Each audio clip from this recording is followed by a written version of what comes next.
আউযুবিল্লাহি মিনাশ শাইতানির রাজিম বিসমিল্লাহির রহমানির রহিম। ভিডিওর শুরুতে সবাইকে আমার অন্তরস্থল থেকে সালাম জানাই। আসসালামু আলাইকুম রহমতুল্লাহি ওয়া বারাকাতুহু। তো আমি আজকে কথা বলবো আমাদের ডেস্টিনির বিষয় নিয়ে।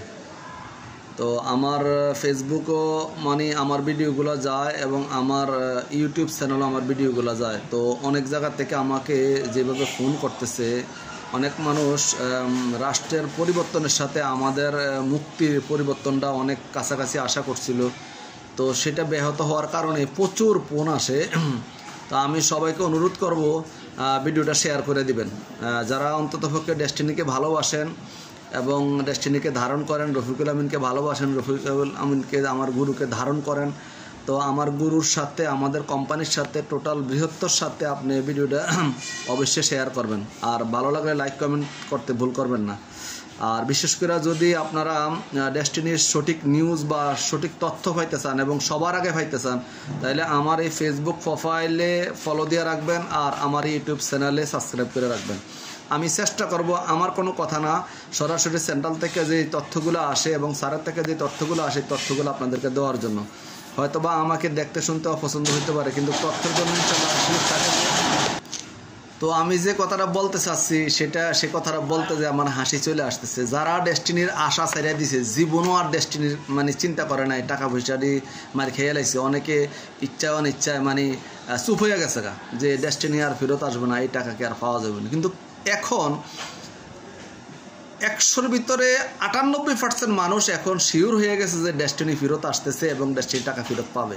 আমি জানি না মানুষের কিভাবে এই পরিবর্তন হলো। এটা রাষ্ট্রের পরিবর্তনের সাথেই বা আমাদের সব কিছু যে গোছ গাছ দেখছে বা এই জন্যেই এখন যে ডায়মন্ডগুলা, যেই পিএইচডিগুলা, যেই ভাইয়েরা, যে বিনিয়োগকারীগুলা অনেক দূরে ছিল, এখন তারাও ঢাকা শহর জমজমাট করতেছে এবং তাদের অনর্গল মিটিং করতেছে, মিছিল করতেছে বিভিন্ন দূরে দূরে থাকে তারা। তো আমি সাধুবাদ জানাই তাদেরকে যে তারা শেষ পর্যন্ত, এবং অনেকেই এটাই বলতেছে।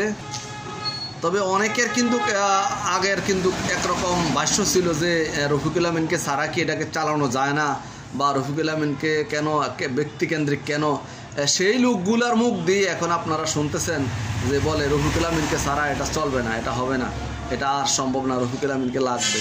তো এটা শুনে না আমাদের কাছে ভালো লাগে।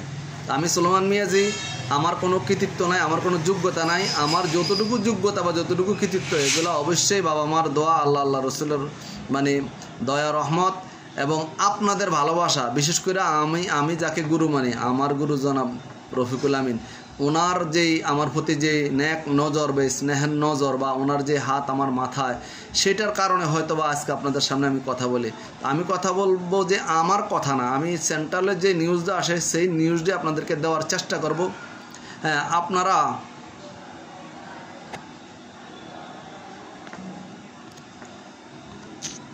আপনারা এই ভিডিওটা যদি শেয়ার না করেন তাহলে অনেক মানুষ ভুল তথ্য পাবে।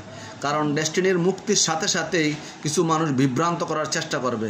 আরেকটা কথা হলো, ডেস্টিনির মুক্তির সাথে সাথেই সার মুক্তি হইলেই ধার দেনাগুলো আগে দেবে, এর সাথে কিছু কাজও চলবে। তো এই তথ্যগুলো আপনারা নতুন যারা এখন হঠাৎ করে আসবে তাদের কাছ থেকে সঠিক তথ্য পাবেন না।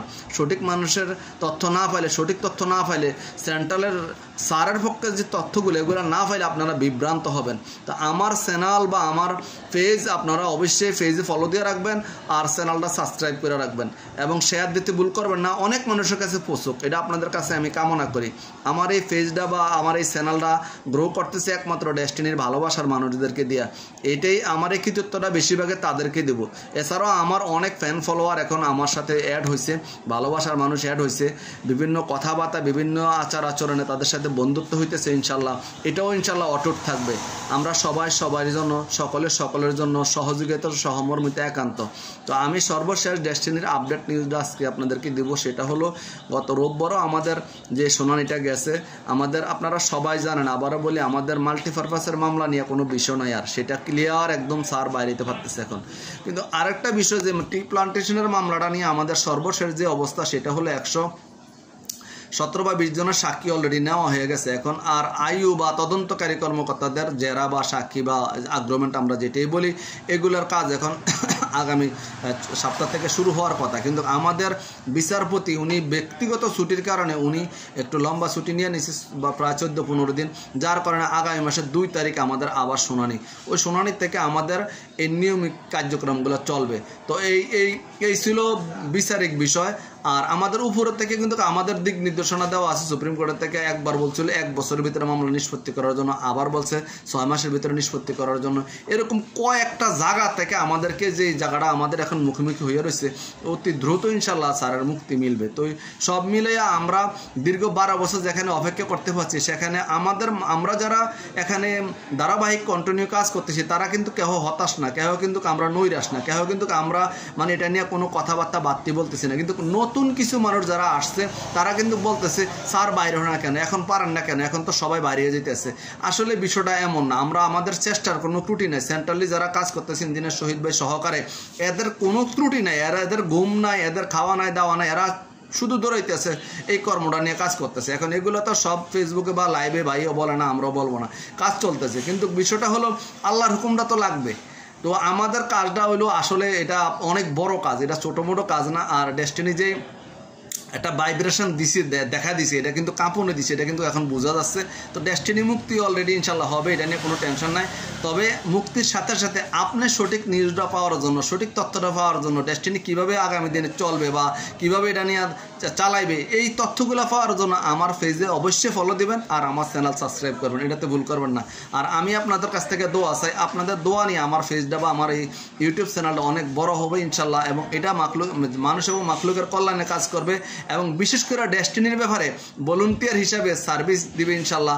এটা নিঃস্বার্থ সার্ভিস, অতীতও দিয়ে আসছে, ভবিষ্যতেও দিবে। আপনারা সঠিক তথ্য পাবেন ইনশাল্লাহ। আমার জন্য দোয়া করবেন, আমার গুরুর জন্য দোয়া করবেন, এবং সেন্ট্রালি যারা চেষ্টা করতেছে ইঞ্জিনিয়ার শহীদ ভাই সহকারে, আরিফ ভাই সহকারে, নেসার ভাই সহকারে, তাদের সবার জন্য, এবং হাসান ভাই ওর যারা যারা আছে সবাই জন্য, সাইফুল ভাই সহকারে যারা যারা আছে সবাইকে জন্য দোয়া করবেন। যে আমি জানি না অন্তরের কথা, অন্তরের থেকে যে রফিকুল আমিনের জন্য চেষ্টা করতেছে, আপনারা তাদের জন্য দোয়া করবেন। যে রফিকুল আমিনের মুক্তির জন্য চেষ্টা করতেছে, আমি তো করতে পারি না, তাদেরকে আল্লাহ তুমি সাহায্য করো, তাদেরকে তুমি আল্লাহ সহযোগিতা করবে, এই দোয়াটা কামনা করছি।